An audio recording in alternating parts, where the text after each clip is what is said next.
तो वहीं अनुराग ठाकुर भी प्रेस कॉन्फ्रेंस कर रहे हैं। इस दौरान क्या कुछ कहना है उनका, चलिए सुनाते हैं आपको। देखिए, राफेल हो, चौकीदार चोर हो, या फिर सावरकर जी या आरएसएस की बात, या फिर पैकेजेस के मामले, सब पे इनको फटकार ही लगी है। कई बार कोर्ट में माफी मांगनी पड़ी। तो कीचड़ उछालो और भाग जाओ हिट एंड रन के मामले राहुल गांधी जी के कई। आज की प्रेस कॉन्फ्रेंस में हाइड्रोजन बम फोड़ने वाले थे, फुलझड़ी से काम चलाना पड़ा, वो भी खुश हो गए। क्या हो गया? इलेक्शन कमीशन ने बड़ा स्पष्ट कहा है कि no deletion of any vote can be done online by any member of public.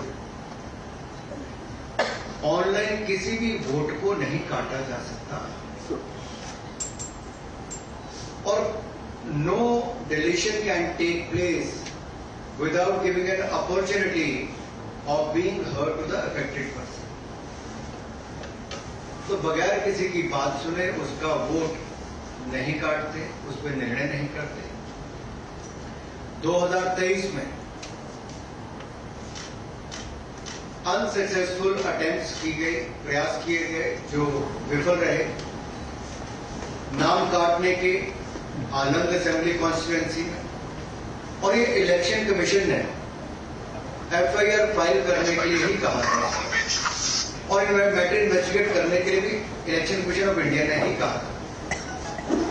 Election commission ने मोबाइल नंबर पहले ही उपलब्ध करवा दिए हैं, आईपी एड्रेस अगर दे दिए हैं, अगर मोबाइल नंबर दे दिए, आईपी एड्रेस दे दिए, तो कांग्रेस शासित राज्य की कर्नाटक की सीआईडी ने अब तक क्या किया? और मैं एक ध्यान आपके माध्यम से देश की जनता को बताना चाहता हूं।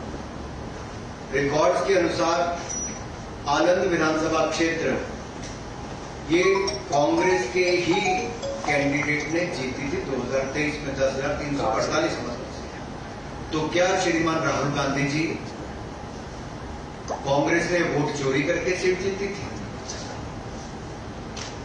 एक बात आज जो राहुल जी ने बातों में मान ली और अपने जवाब में कहा, वो कहते कहते हाइड्रोजन बम एक तरह से फोड़ के अपने ऊपर। वो कहते मैं लोकतंत्र बचाने नहीं आया। राहुल जी लोकतंत्र को बर्बाद करने की तैयारी है क्या?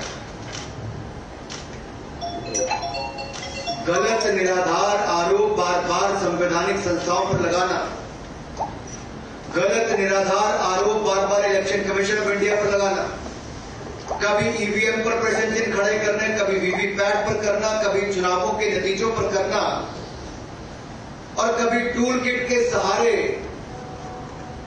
भारत के लोकतंत्र पर, संवैधानिक संस्थाओं पर प्रश्न चिन्ह खड़ा करना, क्या ये आदत सी बन गई है?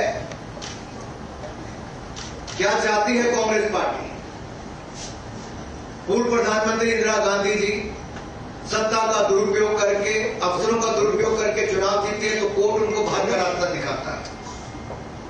राजीव गांधी जी की हत्या के बाद एक लोकसभा का चुनाव पेंडिंग नहीं होता, 1 महीने तक अगर चुनाव को स्थगित कर दिया जाता तो किस पार्टी को फायदा उस समय के इलेक्शन कमीशन ने दिया?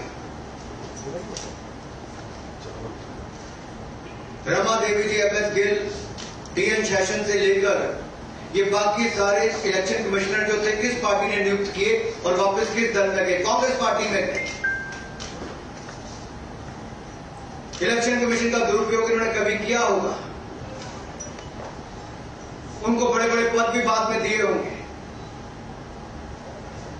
लेकिन अगर निष्पक्षता के साथ भारत का इलेक्शन कमीशन काम कर रहा है तो बार बार राहुल गांधी जी का प्रयास है कि लोकतंत्र पर प्रहार किया जाए, भारत के लोकतंत्र को कमजोर किया जाए, जनता को गुमराह किया जाए। और जिस तरह से बांग्लादेश, नेपाल में स्थिति बनती है वैसे झूठ बोल बोल के वहां पर स्थिति पैदा कर दो देश में।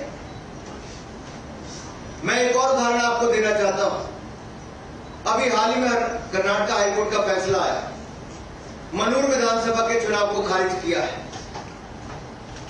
क्या 2023 में कांग्रेस ने वोटों के गबन के साथ इस सीट को जीता था? इस मामले में कर्नाटक हाईकोर्ट ने भाजपा के उम्मीदवार मंजुनाथ गौड़ा के पक्ष में फैसला सुनाया है। कोर्ट ने कहा मनूर विधानसभा में मतगणना के दौरान गंभीर अनियमितताएं हुई। हेराफेरी के साथ कांग्रेस ने सीट जीती थी। राहुल जी, जवाब देना पड़ेगा आपको और कांग्रेस पार्टी।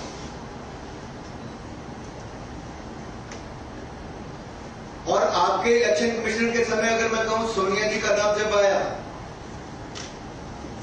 कि नवीन चावला जी की नियुक्ति उन्होंने कर दी, और उस समय के चीफ इलेक्शन कमिश्नर ने आरोप लगाकर कहा था, प्रेसिडेंट को लिख के कहा था कि क्लासिफाइड और सेंसिटिव इंफॉर्मेशन नवीन चावला लीक करते हैं।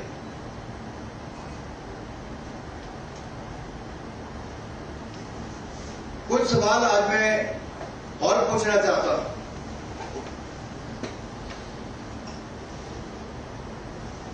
कि जब जब राहुल गांधी जी आरोप लगाया और उसके कोर्ट गए तो बार बार इनको मुंह की खानी पड़ी।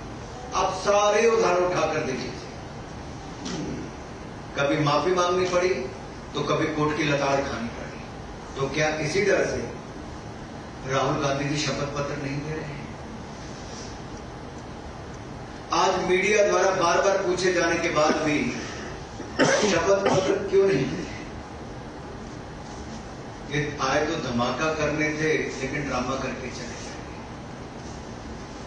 धमाका इनके बस की बात नहीं, ड्रामा करने इनके बस की बात।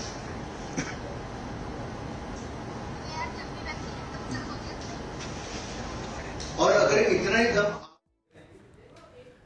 तो राहुल गांधी ने प्रेस कॉन्फ्रेंस कर भाजपा और चुनाव आयोग पर ही सवाल एक बार फिर से खड़े कर दिए और उसी का ही जवाब दे रहे थे बीजेपी सांसद अनुराग ठाकुर, और कहा कि राहुल गांधी ने खुद पर ही हाइड्रोजन बम फोड़ दिया। देखने वाली बात होगी इस आरोप और प्रत्यारोप के बाद क्या रिएक्शन बाकी लोगों के भी सामने आते और इसका क्या हल निकलता है बिहार चुनाव से पहले।